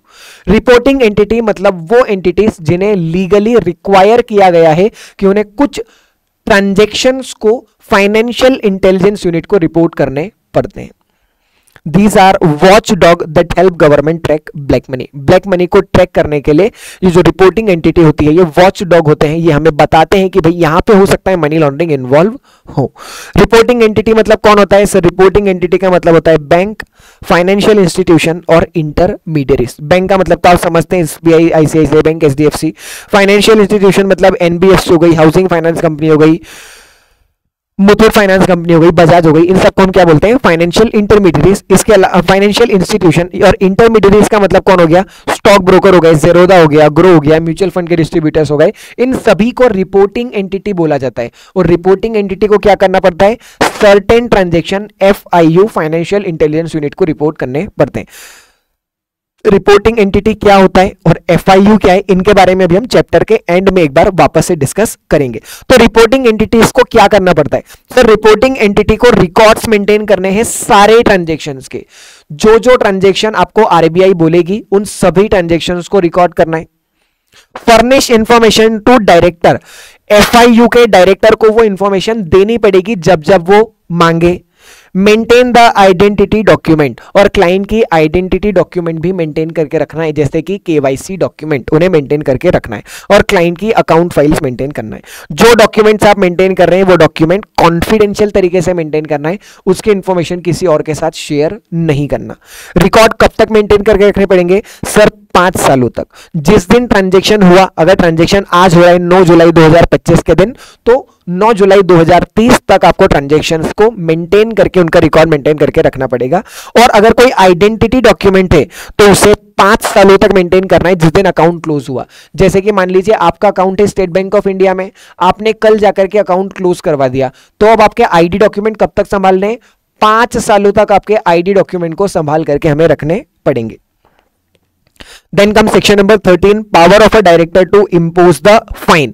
ये सेक्शन हमें क्या बोलता है कि अगर रिपोर्टिंग एंटिटी ने डॉक्यूमेंट्स मेंटेन करके नहीं रखे जो उन्हें मेंटेन करके रखने थे, या उन्हें सही समय पे रिपोर्ट नहीं किया, तो ऐसे केस में FIU फाइनेंशियल इंटेलिजेंस यूनिट का जो डायरेक्टर होता है वो एडिशनल रिकॉर्ड मांग सकता है, साथ ही साथ वो रिपोर्टिंग एंटिटी के ऊपर पेनल्टी भी लगा सकता है। Then come section number 14, no civil और क्रिमिनल प्रोसीडिंग अगेंस्ट RE और इट्स डायरेक्टर और इट्स एम्प्लॉय। रिपोर्टिंग एंटिटी के खिलाफ कोई भी सूट फाइल नहीं कर सकता, उसके डायरेक्टर के खिलाफ कोई सूट फाइल नहीं कर सकता, उसके एम्प्लॉय के खिलाफ कोई सूट फाइल नहीं कर सकता, कोई सिविल या क्रिमिनल प्रोसीडिंग उनके खिलाफ स्टार्ट नहीं होगी। ये भी हमारे कोर्स का पार्ट नहीं। Section number 15, procedure to maintain. अभी सेक्शन नंबर 12 में जो रिकॉर्ड आपको मेंटेन करने की बात हमने की है, उसे किस मैनर में रिकॉर्ड करना है, किस मैनर में रिपोर्ट करना है, उन सभी के लिए Reserve Bank of India central government के साथ मिलकर के रूल्स प्रिस्क्राइब करेगी। रूल प्रिस्क्राइब ऑलरेडी हो चुके हैं, हमारे कोर्स का पार्ट नहीं है। Section number 16, power of a survey. लो भाई, एडजुडिकेटिंग अथॉरिटी ने कंफर्म कर दिया था कि यहां पे मनी लॉन्ड्रिंग इन्वॉल्व है, तो मनी लॉन्ड्रिंग को प्रूव करने के लिए, साबित करने के लिए हमें सर्वे करने की जरूरत पड़ रही है। If authority has a reason to believe offence under section 3 has been taken place, हमें ऐसा लगता है कि ऑफेंस अंडर सेक्शन 3 मतलब मनी लॉन्ड्रिंग हुई है, तो ऐसे केसेस में वो किसी भी जगह पर जा सकते हैं। दे में एंटर एनी प्लेस। सर्वे का मतलब क्या होता है? एंटर टू एनी प्लेस, किसी भी प्लेस में जाना। Mark identification on the document, जो डॉक्यूमेंट है उन डॉक्यूमेंट के ऊपर कोई मार्क करना, मतलब कोई चितरना, अगर चाहे तो आप वो भी कर सकते हैं। मेक एक्सट्रैक्ट और कॉपी, अगर उसका फोटो खींचना हो फोटो खींच लो, फोटोकॉपी कराना हो फोटोकॉपी करवा सकते हो। प्रिपेयर द इन्वेंट्री लिस्ट, अगर कोई इन्वेंट्री लिस्ट प्रिपेयर करके ले जानी है साथ में तो वो भी ले जा सकते हो। अगर किसी पर्सन का स्टेटमेंट रिकॉर्ड करना है तो स्टेटमेंट भी रिकॉर्ड किया जा सकता है। Then come section number 17, search and seizure. Survey हुआ, सर्वे में हमें पता चला कि हाँ यहां पर शायद मनी लॉन्ड्रिंग इन्वॉल्व है, तो हम 17 में सर्च कर सकते हैं। पहले सर्वे किया, सर्वे के बाद हम क्या कर रहे हैं? सर्च कर रहे हैं। सर्वे में इनिशियल इंस्पेक्शन किया जाता है, सॉफ्ट चेक किया जाता है, और सर्च के अंदर फुल फोर्स एक्शन होता है। जैसे कि रेड मूवी में सबसे पहले आप क्या करते हैं? सर्वे करते हैं, पता करते हैं कि भाई क्या यहां पे ब्लैक मनी है, और अगर एक बार आप कंफर्म हो जाते हैं, आप श्योरिटी पा लेते हैं, तो आप क्या बोलते हैं? चलो भाई ढूंढेंगे, सर्च करेंगे। Section number 17। तो authority can enter and search any building, किसी भी बिल्डिंग में जाकर के सर्च कर सकती है, किसी भी प्लेस पे सर्च कर सकती है, कोई भी रिकॉर्ड सीज कर सकती है, कोई भी प्रॉपर्टी को अटैच कर सकती है अगर हमें लग रहा है तो। ऐसा सेक्शन 17 में लिखा है। Then come section number 17, section number 18, that is search of person. अगर ऑफिसर को ऐसा लगता है कि इस पर्सन ने अपने कपड़ों के अंदर कुछ प्रोसीड्स ऑफ क्राइम छुपा करके रखी है, अपने मोजे में कुछ छुपा करके रखा है, तो ऐसे केस में किसी भी पर्सन को सर्च किया जा सकता है। इसके पावर सेक्शन नंबर 18 में दिए हुए हैं। If officer has a reason to place person record proceeds of crime hidden in clothing, कपड़ों में अगर कोई कपड़ों में अगर आपने कुछ सामान छुपा करके रखा है, प्रोसीड्स ऑफ क्राइम छुपा करके रखी है, तो हम किसी भी पर्सन को सर्च कर सकते हैं। सबसे पहले सर्वे हुआ, सर्वे के बाद सर्च एंड सीजर किया जाता है, सर्च एंड सीजर के बाद प्रॉपर्टी को प्रोविजनली अटैच किया जाता है, फिर एडजुडिकेटिंग अथॉरिटी उसे कंफर्म या फिर रिलीज करती है, और उसके बाद में उसका ट्रायल किया जाता है स्पेशल कोर्ट द्वारा। ये अभी हमें पढ़ना है, स्पेशल कोर्ट किस तरीके से ट्रायल करती है वो भी हम पढ़ेंगे। फिर आया section number 19, power to arrest. क्या किसी पर्सन को अरेस्ट किया जा सकता है अगर डायरेक्टर, डेप्यूटी डायरेक्टर को ऐसा लगता है on the basis of material evidence. Material evidence मतलब कोई ठोस सबूत होने चाहिए आपके पास कि हाँ भाई मनी लॉन्ड्रिंग हुई है, तो ऐसे केसेस में वो किसी पर्सन को क्या कर सकते हैं? अरेस्ट कर सकते हैं। ऐसा लगता है हमें कि इस पर्सन ने मनी लॉन्ड्रिंग की है, तो वो उसे अरेस्ट कर सकते हैं। अगर आप किसी पर्सन को अरेस्ट कर रहे हैं तो उसे ग्राउंड्स बताने पड़ेंगे कि किसे अरेस्ट क्यों किया जा रहा है। अरेस्ट की ऑर्डर की एक कॉपी एडजुडिकेटिंग अथॉरिटी को, उन डायरेक्टर्स को भेजनी पड़ेगी कि हमने इस पर्सन को अरेस्ट किया है। जिस भी पर्सन को आपने अरेस्ट किया है उस पर्सन को 24 घंटे के अंदर अंदर आपको स्पेशल कोर्ट में प्रेजेंट करना है। जैसे कि आप बीएनएस और आईपीसी के अंदर ऑलरेडी पढ़ चुके हैं कि अगर किसी को अरेस्ट किया जाता है तो मजिस्ट्रेट के सामने उसे प्रेजेंट किया जाता है 24 आवर्स में, वैसे ही यहां पर हम किसके सामने प्रेजेंट कर रहे हैं? स्पेशल कोर्ट के सामने। एक केस लॉ है Pankaj Bansal versus union of India. इस केस लॉ के अंदर कोर्ट ने क्या बोला था कि जिस पर्सन को आपने अरेस्ट किया है उस पर्सन को अरेस्ट करने के पीछे क्या कारण थे, क्या रीजंस थे, उसकी राइटिंग में कॉपी देनी है। आप उस पर्सन को सिर्फ बोल के बता देंगे कि हमने आपको इस धारा इस सेक्शन के अंदर अरेस्ट किया है, उससे काम नहीं चलेगा। आपको उसे एक राइटिंग में कॉपी देनी पड़ेगी कि देखो भाई तुम्हें इन इन सेक्शन के ऑफेंसेस की वजह से अरेस्ट किया गया है। अगर आपने उसे राइटिंग में कॉपी नहीं दी तो ऐसे में माना जाएगा कि जो अरेस्ट आपने किया है वो अरेस्ट क्या है, अनकॉन्स्टिट्यूशनल, असंवैधानिक है, उस अरेस्ट की कोई वैलिडिटी नहीं है। ऐसा सुप्रीम कोर्ट ने बोला है Pankaj Bansal versus union of India के अंदर। तो इस बात को ध्यान रखें, एग्जाम में हो सकता है आप लोगों से पूछ लें। साथ ही साथ यह भी ध्यान रखना section number 19 power to arrest is a important section, exam में पूछते हैं। Section number 20 retention of a property. जब हमने प्रॉपर्टी सीज की थी अंडर सेक्शन 17 या अंडर 18 और अगर हमें वहां पर से कोई प्रॉपर्टी मिली है तो उस प्रॉपर्टी को हम अटैच कर सकते हैं। अटैचमेंट का टाइम कितना होता है, 180 दिन। तो अटैचमेंट के अंदर हम ऑलरेडी बात कर चुके हैं कि अगर भाई सर्च सर्वे या फिर सीजर के दौरान हमें कुछ भी प्रॉपर्टी मिलती है सर्वे या सर्च के दौरान, तो हम उसे क्या कर सकते हैं, अपने पोजीशन में रख सकते हैं। पर अपने पोजीशन में या अटैचमेंट आपको कितना समय तक कर सकते हैं, 180 दिनों के लिए कर सकते हैं। 180 दिनों के बाद वो प्रॉपर्टी जिस पर्सन की थी उस पर्सन के पास चली जाएगी। जैसी बात सेक्शन नंबर 20 प्रॉपर्टी के लिए करता है वैसी ही बात सेक्शन नंबर 21 रिकॉर्ड्स के लिए करता है। जब हमने सेक्शन 17-18 में सर्च और सर्वे किया था उस समय पर अगर हमें कोई प्रॉपर्टी मिली थी, कोई रिकॉर्ड मिला था, प्रॉपर्टी की बात तो 20 में करी, अगर कोई हमें रिकॉर्ड मिला था तो उस रिकॉर्ड को हम रिटेन कर सकते हैं। कितने दिनों के लिए, 180 दिनों के लिए, 180 डेज के लिए। अगर 180 डेज में आपका काम नहीं हुआ तो ये प्रॉपर्टी कहां चली जाएगी, ओरिजिनल ओनर के पास चली जाएगी। अगर आप किसी पर्सन के रिकॉर्ड्स को सीज करते हैं, अटैच करते हैं, तो जिस पर्सन के डॉक्यूमेंट को रिकॉर्ड आप अटैच या सीज कर रहे हैं उसे यह राइट है कि वो उन डॉक्यूमेंट्स की कॉपी ले, उसे लिख ले अपने पास में। Person from whom records are seized shall be entitled to obtain copy, वो उसकी एक कॉपी अपने पास रख सकता है। Then comes section number 22 presumption as to record or property in certain cases. Section number 22 क्या बोलता है, where any record or property is found in possession of any person, it shall be presumed that such record belong to such person. अगर हम आपके पास आए और हमें आपके पास से कोई प्रॉपर्टी या फिर कोई रिकॉर्ड मिले हैं, कोई डॉक्यूमेंट मिले हैं, तो हम तो ऐसा मानेंगे कि ये प्रॉपर्टी और रिकॉर्ड आप ही के हैं क्योंकि आपके पोजीशन में थे। अगर ये आपके नहीं है तो प्रूव करो कि ये आपके नहीं है। बर्डन किसके ऊपर है, आपके ऊपर। Section number 23 presumption as to interconnected transaction. बहुत सारे ट्रांजैक्शंस हैं, उन ट्रांजैक्शन में से एक ट्रांजैक्शन अगर प्रूव हो गया है कि मनी लॉन्ड्रिंग का है तो माना जाएगा सारे इंटरकनेक्टेड ट्रांजैक्शन है और सभी ट्रांजैक्शन मनी लॉन्ड्रिंग के। Where money laundering involved two or more transaction and one transaction is proved that it is involved in money laundering, तो माना जाएगा कि सारे ही ट्रांजैक्शन मनी लॉन्ड्रिंग में इन्वॉल्व हैं। ऐसा सेक्शन नंबर 23 हमें बताता है। सेक्शन नंबर 24 क्या बोलता है कि सेक्शन नंबर 23 और सेक्शन नंबर 22 में बर्डन ऑफ प्रूफ किसके ऊपर है, अक्यूज्ड के ऊपर। उसे प्रूव करना है कि सर नहीं ये ट्रांजैक्शन मनी लॉन्ड्रिंग से इन्वॉल्व नहीं है या ये प्रॉपर्टी या रिकॉर्ड ये मेरी नहीं है। ये प्रूव करने का बर्डन आपके ऊपर होगा।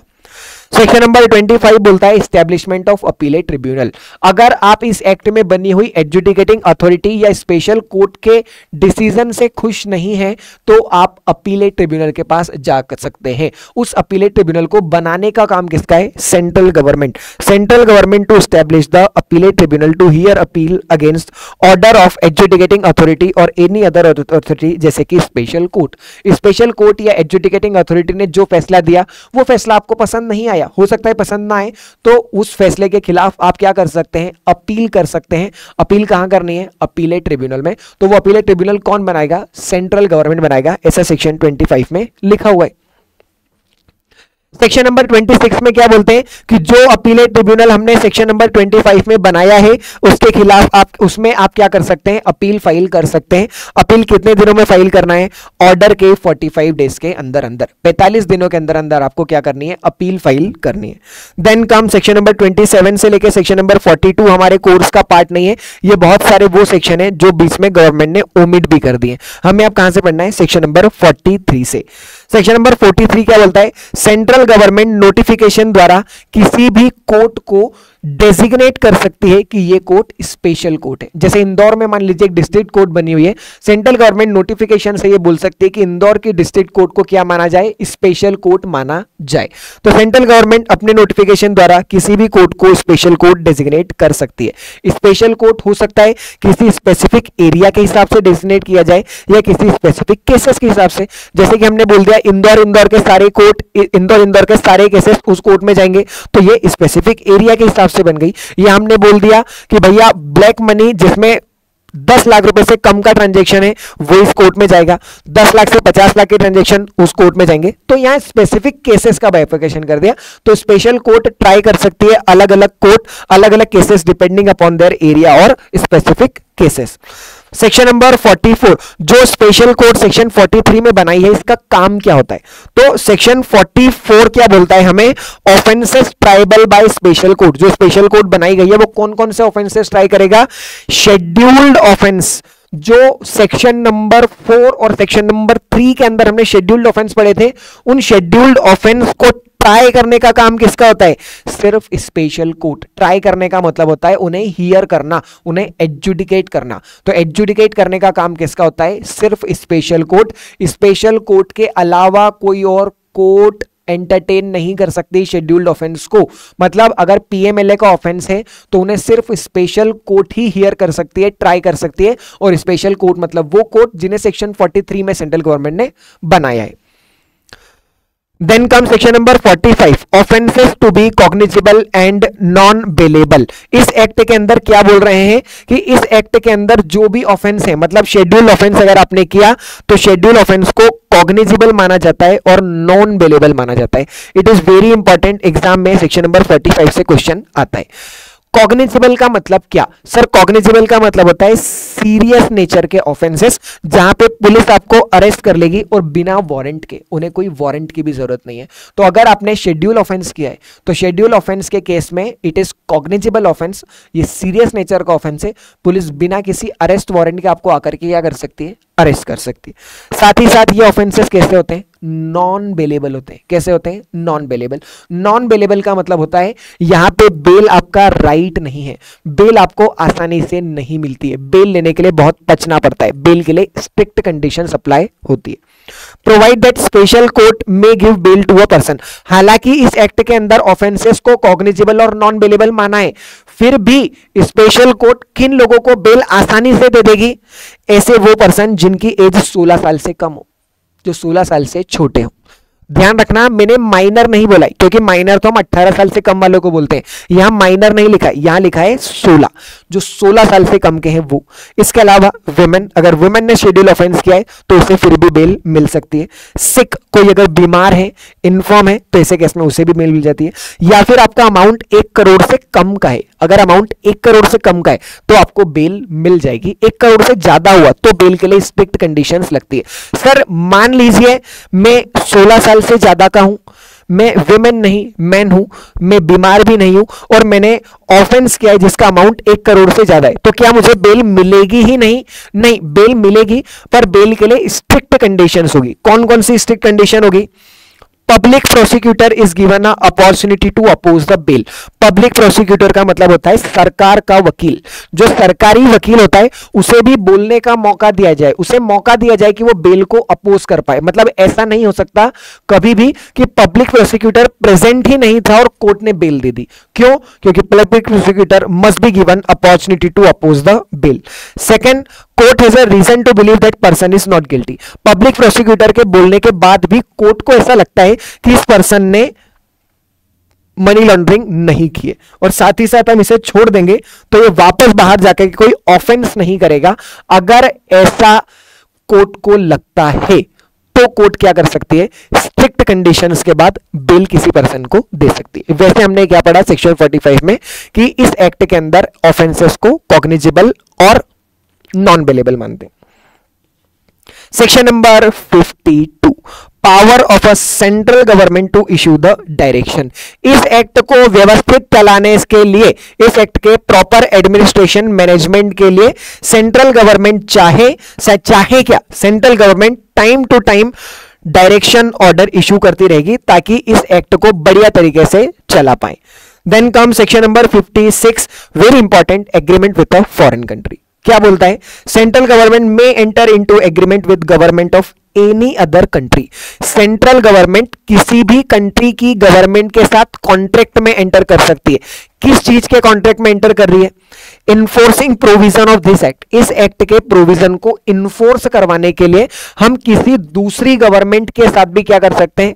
एग्रीमेंट कर सकते हैं। या exchange of information for prevention of money laundering, money laundering को रोकने के लिए एक देश दूसरे देश के साथ में इंफॉर्मेशन शेयर करे, इस चीज के एग्रीमेंट सेंट्रल गवर्नमेंट को बनाने का अधिकार दिया गया है सेक्शन नंबर 56 के अंदर। ठीक।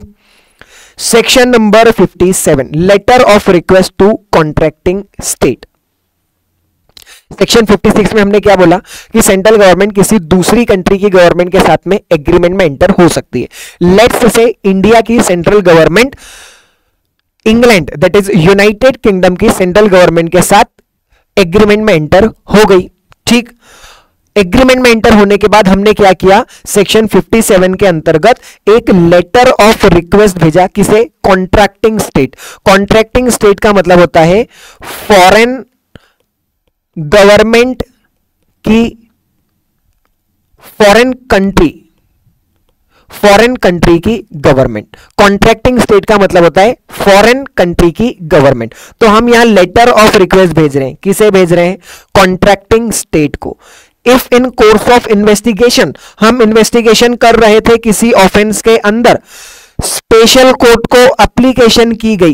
किसने की? इन्वेस्टिगेटिंग ऑफिसर ने एप्लीकेशन की स्पेशल कोर्ट को, सर हमें मनी लॉन्ड्रिंग प्रूव करने के लिए कॉन्ट्रैक्टिंग स्टेट से इंफॉर्मेशन चाहिए, कॉन्ट्रैक्टिंग स्टेट से एविडेंस चाहिए। वापस से सुनो, ये इन्वेस्टिगेटिंग ऑफिसर है, हमारे एक्ट का इन्वेस्टिगेटिंग ऑफिसर है। इसने स्पेशल कोर्ट जो सेक्शन नंबर 43 में बनाई है, उसे एक एप्लीकेशन फाइल करी। क्या एप्लीकेशन फाइल करी? कि सर मुझे इन्वेस्टिगेशन करने के लिए इंग्लैंड, यूनाइटेड किंगडम से ये इंफॉर्मेशन चाहिए या फिर ये वाला एविडेंस चाहिए। तो स्पेशल कोर्ट क्या करेगी? स्पेशल कोर्ट में issue letter of request. Special court एक लेटर ऑफ रिक्वेस्ट इशू करेगी कॉन्ट्रैक्टिंग स्टेट को। लेटर ऑफ रिक्वेस्ट मतलब क्या? हम रिक्वेस्ट कर रहे हैं। क्या रिक्वेस्ट कर रहे हैं? सर हमें ये इंफॉर्मेशन वहां से प्रोवाइड करिए।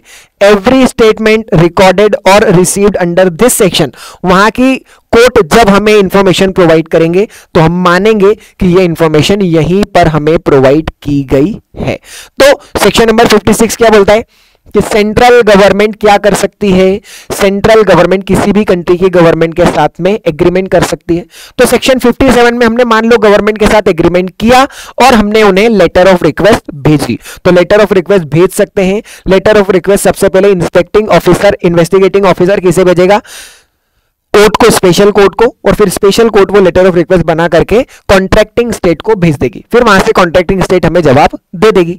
Then come section number 58, assistance to contracting state. जैसे कि हम लेटर ऑफ रिक्वेस्ट भेज रहे थे दूसरी कंट्री को, वैसे ही दूसरी कंट्री से हमें लेटर ऑफ रिक्वेस्ट आया है, तो अब हम उसे क्या करना है? असिस्टेंस करनी है, उसकी मदद करनी है। Assistance to contracting state where letter of request is received by central government from a court of contracting state. Contracting state मतलब फॉरेन गवर्नमेंट, फॉरेन गवर्नमेंट से हमें एक लेटर ऑफ रिक्वेस्ट रिसीव हुआ है। ये लेटर ऑफ रिक्वेस्ट किसे receive हुआ है? Central government. तो सेंट्रल गवर्नमेंट क्या करेगी? इसे फॉरवर्ड कर देगी स्पेशल कोर्ट को कि लो भाई, यूनाइटेड किंगडम की गवर्नमेंट जो जो हमसे मांग रही है, जो जो इंफॉर्मेशन मांग रही है, लो भाई स्पेशल कोर्ट वो इंफॉर्मेशन हमें सबमिट करके दो। तो ये लिखा है सेक्शन नंबर 58 के अंदर। आप लोगों को जान करके बड़ा अच्छा लगेगा, आश्चर्य भी होगा। सेक्शन 57 हमारे कोर्स का पार्ट नहीं है, सेक्शन 58 हमारे कोर्स का पार्ट है, पर जब तक 57 नहीं समझेंगे 58 समझ में कैसे आएगा? Section number 58A, power of a special court to release the property. जो स्पेशल कोर्ट सेक्शन 43 में बनाई गई है, उसके पास एक पावर है, क्या? कि वो प्रॉपर्टी को रिलीज कर सकते हैं। अरे कौन सी प्रॉपर्टी रिलीज करने की बात करें? This section is applicable when criminal case relating to money laundering is being tried in foreign country. Money laundering हुई, मनी लॉन्ड्रिंग का केस कहां चल रहा था? फॉरेन कोर्ट में चल रहा था। तो फॉरेन कोर्ट ने हमको क्या बोला था कि यार गोवा में मिस्टर राम की जो प्रॉपर्टी है, उस प्रॉपर्टी को कॉन्फिस्केट कर लो। उस प्रॉपर्टी को अटैच कर लो, कॉन्फिस्केट कर लो। तो हमने उस प्रॉपर्टी को कॉन्फिस्केट नहीं, शुरू में क्या कर लिया, अटैच कर लिया। फिर फॉरेन कोर्ट ने केस को क्लोज किया, कंप्लीट किया और क्या बोला कि भाई मनी लॉन्ड्रिंग नहीं हुई थी। तो मनी लॉन्ड्रिंग नहीं हुई थी तो जो प्रॉपर्टी हमने गोवा में अटैच की थी उस प्रॉपर्टी को हम क्या कर देंगे, रिलीज कर देंगे। Special court in India can release the property, very simple, power of a special court to release the property. पहले हमने कॉन्ट्रैक्टिंग स्टेट ने क्या बोला कि प्रॉपर्टी को अटैच कर लो, तो हमने प्रॉपर्टी अटैच कर ली। बाद में बोल रहे हैं कि मनी लॉन्ड्रिंग नहीं है, तो हमारा क्या, हम उस प्रॉपर्टी को रिलीज कर देंगे। अरे इंडिया की प्रॉपर्टी के साथ भी हम यही करते हैं ना कि प्रॉपर्टी अटैच हो गई और बाद में पता चला कि मनी लॉन्ड्रिंग में इन्वॉल्व नहीं है तो उसे रिलीज कर देंगे। सेम हियर भी होता। Section number 59, reciprocal arrangement for process and assistance for transfer of accused person. Section number 59 क्या बोलता है, reciprocal arrangement for process and assistance. This section provide legal process for serving summon warrant across the country. यह section हमें बताता है कि अगर हमें दूसरे देश में समन भेजना है, कोई वारंट भेजना है तो उसे कैसे भेजते हैं, उसकी प्रोसेस क्या होती है, और अगर हमें वहां से कोई समन आ रहा है, कोई वारंट आ रहा है तो उसे हमें किस तरीके से एक्सेप्ट करना है, उसकी बातें भी हमें यहां पर बताई गई। तो व्हेन इंडिया वांट्स असिस्टेंस, मतलब इंडिया को मदद चाहिए एक फॉरेन कंट्री की, कॉन्ट्रैक्टिंग स्टेट की, तो ऐसे केस में स्पेशल कोर्ट रिक्वेस्ट भेजती है कॉन्ट्रैक्टिंग स्टेट की कोर्ट को। और अगर इंडिया के पास रिक्वेस्ट आती है तो सेंट्रल गवर्नमेंट उस रिक्वेस्ट को क्या कर देती है, स्पेशल कोर्ट को फॉरवर्ड करती है और फिर स्पेशल कोर्ट फिर उसे एग्जीक्यूट बाद में करती है। देन कम सेक्शन नंबर 60, इस चैप्टर का सबसे लास्ट सेक्शन, सेक्शन नंबर 60। हमारे कोर्स में जो है attachment, seizure and confiscation of a property in a contracting state. Contracting state के अंदर हम किसी प्रॉपर्टी को अटैच करना चाहते हैं, सीज करना चाहते हैं या फिर कॉन्फिस्केट करना चाहते हैं। This section provide legal procedure. यहां पे लीगल प्रोसीजर दिया हुआ है कि किस तरीके से आप इंटरनेशनल रिक्वेस्ट भेज सकते हैं फॉर सेंडिंग और receiving the property in a contracting state.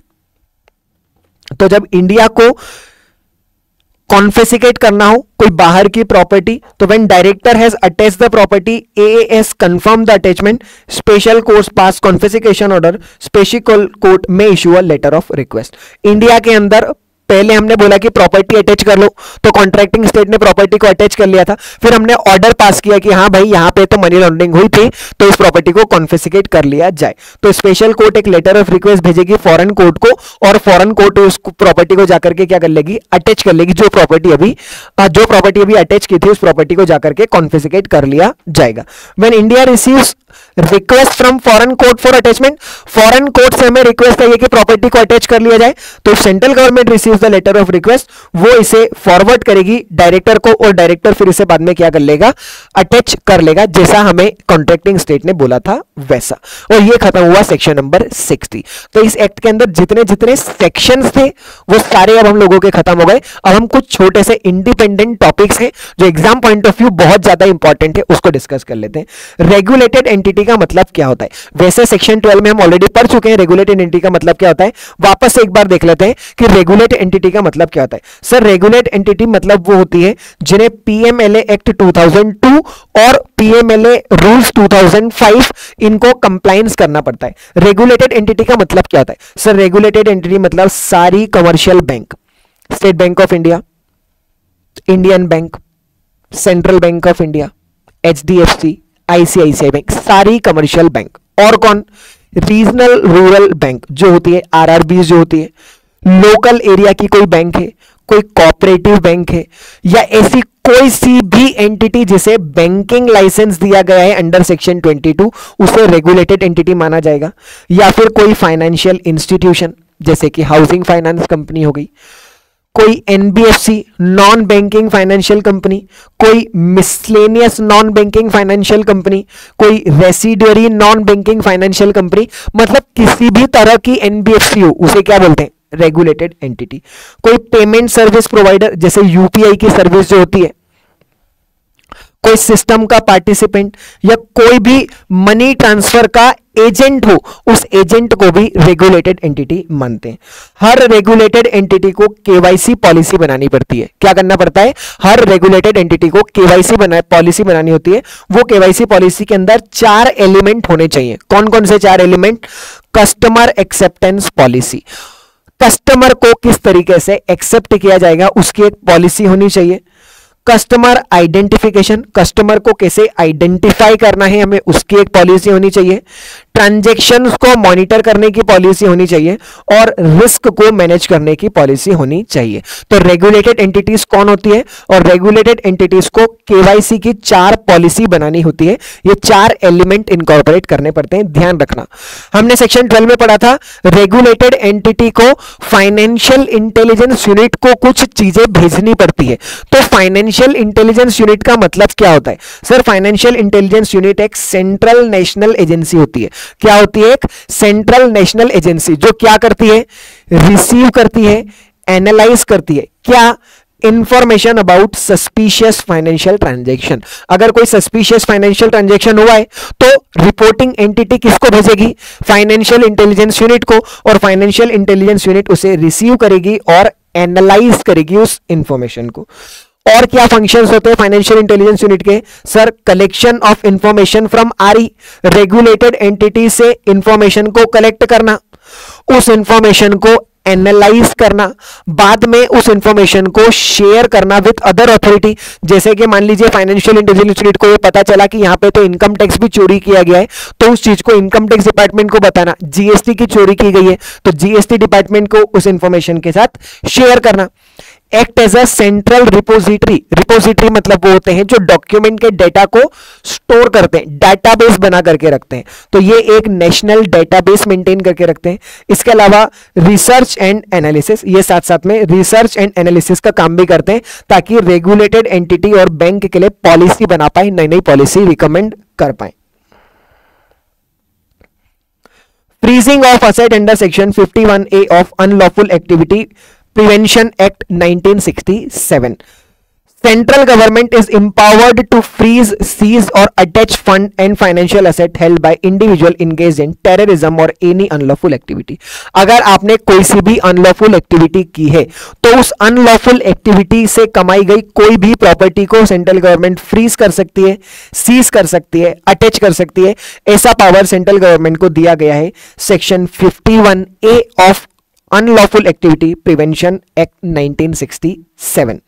Unlawful activity का मतलब क्या होता है? सर, अनलॉफुल एक्टिविटी मतलब ऐसा कोई सा भी एक्शन जो इंडिविजुअल करता है बाय वर्ड्स, बोल के, बाय साइंस, इशारे करके, या फिर रिप्रेजेंटेशन के थ्रू, कोई दूसरे रिप्रेजेंटेशन के मींस के through, which is intended to support, जिस इरादे से, जिस शख्स से क्या हो रहा है? सेशन। सेशन मतलब सेपरेशन। आपने कुछ भी ऐसा बोला, ऐसा कहा, ऐसा इशारा किया जिससे इंडिया और जम्मू कश्मीर को अलग अलग माना जाए। आप अगर देश को तोड़ने की कोशिश करते हैं तो, या फिर disrupt sovereignty and integrity, India की सोवरेनिटी या इंटीग्रिटी को अफेक्ट करते हैं, तो ऐसे केस में माना जाएगा कि आप अनलॉफुल एक्टिविटी कर रहे हैं। अगर अनलॉफुल एक्टिविटी कर रहे हैं तो ऐसे केस में आपकी असेट को गवर्नमेंट फ्रीज कर सकती है, सीज कर सकती है। ऐसा पावर सेंट्रल गवर्नमेंट को दिया गया है under section 51A of unlawful activity prevention detection act. I hope I am clear. एक और छोटा सा केस लो, Vijay Madan Lal Chaudhary versus union of India. Issue क्या आया था? क्या prevention of money laundering act 2002 के जो प्रोविजंस हैं, खास करके सेक्शन नंबर 3, या फिर प्रोसीड्स ऑफ क्राइम की डेफिनेशन, या फिर इन्फोर्समेंट डायरेक्टरेट के प्रोविजन, ये सब अनकॉन्स्टिट्यूशनल है? क्या ये कॉन्स्टिट्यूशनल है? क्या ये संवैधानिक है या ये असंवैधानिक है? ऐसा इशू रेज हुआ। विजय मदन लाल और उनके साथ में कुछ और लोग भी थे, विजय मदन लाल एंड अदर्स। उन्होंने क्या बोला कि पीएमएलए एक्ट वेग है। वेग मतलब होता है अनक्लियर, एंड साथ ही साथ क्या है? ड्रैकोनियन। ड्रैकोनियन का मतलब होता है हार्श, क्रूअल, बेकार है, ऐसा बोल रहे हैं विजय मदन लाल चौधरी और दूसरे लोग। और साथ साथ में क्या बोल रहे हैं? No requirement of prior conviction, ED assumes proceeds of crime without proving crime. लो भाई, क्राइम प्रूव ही नहीं होता है फिर भी प्रोसीड्स ऑफ क्राइम मान ली जाता है। अरे हमने पढ़ा था अभी 2 सेक्शन 22 और 23, जहां पे इंटरकनेक्टेड ट्रांजैक्शन और प्रॉपर्टी के बारे में पढ़ा था कि आपके पास से प्रॉपर्टी मिली है तो मान लेंगे कि आप ही की प्रॉपर्टी है और मनी लॉन्ड्रिंग से इन्वॉल्व प्रॉपर्टी है, तो बोल रहे हैं कि यार ये तो कोई बात नहीं, प्रायर कन्विक्शन भी प्रूव नहीं करना, हर प्रॉपर्टी को मनी लॉन्ड्रिंग मान सकते हैं। बर्डन ऑफ प्रूफ भी रिवर्स कर दिया, सेक्शन नंबर 24 में हमने पढ़ा था कि बर्डन ऑफ प्रूफ भी उसी पर्सन के ऊपर है कि आप ही को प्रूव करना है कि ये मनी लॉन्ड्रिंग नहीं है, और एफआईआर की कॉपी भी नहीं मिल रही है अक्यूज को, ये तो बहुत ही गलत है यार। तो कोर्ट ने क्या बोला, कोर्ट ने बोला देखो कि यार लॉ में तो कोई गलती नहीं है, कोर्ट ने माना कि पीएमएलए एक्ट कॉन्स्टिट्यूशनल है, उसकी वैलिडिटी को हम अपहेल्ड करते हैं। Nature of PMLA is not purely penal, it is sui generis due to seriousness. ये पेनल नहीं है, आपको ऐसा लग रहा है कि घड़ी घड़ी सजा दे रहे हैं, अरे घड़ी घड़ी सजा नहीं दे रहे हैं, ये थोड़ा सा सुई जेनरिस है। सुई जेनरिस का मतलब होता है यूनिक, क्योंकि ये बहुत सीरियस नेचर के ऑफेंसेस है ना, इसलिए आपको ऐसा भ्रम हो रहा है कि ये पेनल नेचर है, बाकी ऐसा कुछ है नहीं। आप देखो इतने बड़े बड़े काम करोगे तो सजा तो देनी पड़ेगी ना। दूसरा, कोर्ट ने क्लैरिफाई किया कि मनी लॉन्ड्रिंग के अंदर 3 स्टेजेस होती है। यह भी एक इश्यू रेज हुआ था कि मनी लॉन्ड्रिंग के अंदर क्या स्टेजेस होती है यानी, तो कोर्ट ने बोला कि हाँ भाई मनी लॉन्ड्रिंग में 3 स्टेजेस होती है, ये एक ग्लोबल प्रैक्टिस है, हमेशा से ऐसा ही माना जाता है। Money laundering can not exist without scheduled offence. साथ साथ में कोर्ट ने क्या बोला, अगर शेड्यूल्ड ऑफेंस नहीं है तो मनी लॉन्ड्रिंग नहीं होगा। ED can not act upon assumption, आप अजम्पशंस पे काम नहीं कर सकते, पहले प्रूव करो कि शेड्यूल ऑफेंस हुआ है, अगर शेड्यूल ऑफेंस होगा तो ही मनी लॉन्ड्रिंग होगी, अगर मनी लॉन्ड्रिंग नहीं तो, अगर शेड्यूल ऑफेंस नहीं तो कोई मनी लॉन्ड्रिंग नहीं। If person acquitted from scheduled offence, अगर कोई शेड्यूल्ड ऑफेंसेस से एक्विट हो गया है, बच गया है, तो फिर वो पीएमएलए से भी बच जाएगा, पीएमएलए कैन नॉट सर्वाइव। ठीक, तो ये एक case law Vijay Madan Lal Chaudhary and others versus union of India, जिसको हमने देख लिया। फटाफट से इस चैप्टर के न्यू सिलेबस के अंदर जितने क्वेश्चंस पूछे गए उन क्वेश्चंस को भी एक बार गो थ्रू करते हैं। जून 2025 में क्वेश्चन पूछा गया, X was caught transferring fund through illegal export of OPM from India to South Africa. X को पाया गया कि वो इलीगल तरीके से ओपीएम को क्या करता है, एक्सपोर्ट करता है इंडिया से, कहां पर, साउथ अफ्रीका से। बताइए क्या एक्स ने ऑफेंस किया है under prevention of money laundering? तो सर मनी लॉन्ड्रिंग में ऑफेंस किया या नहीं किया वो तो डिपेंड करता है शेड्यूल ऑफेंस, तो हम बोलेंगे कि हाँ भाई ओपीएम ड्रग को तो शेड्यूल ऑफेंस माना जाता है, हम लोगों ने ऊपर पढ़ा भी था शेड्यूल ऑफेंस के अंदर कि शेड्यूल ऑफेंस में क्या क्या आता है, टेररिज्म आता है, करप्शन आता है, ड्रग आता है, ओपीएम तो ड्रग है, तो ड्रग से रिलेटेड अगर आपने काम किया तो हम मानेंगे आपने शेड्यूल ऑफेंस किया है। तो state whether X is committed offence under PMLA, हमने बोला हाँ आपने ऑफेंस तो किया है। इनडिकेट द पनिशमेंट, पनिशमेंट कितनी, हमने बोला पनिशमेंट होती है मिनिमम 1 साल, मैक्सिमम 7 साल, ये 7 साल की पनिशमेंट 10 साल हो जाती है अगर ड्रग्स इन्वॉल्व होते हैं, तो यहां पे तो ड्रग्स इन्वॉल्व है, एनडीपीएस इन्वॉल्व होगा, तो मैक्सिमम सजा कितनी होगी आपकी, 10 साल हो सकती है।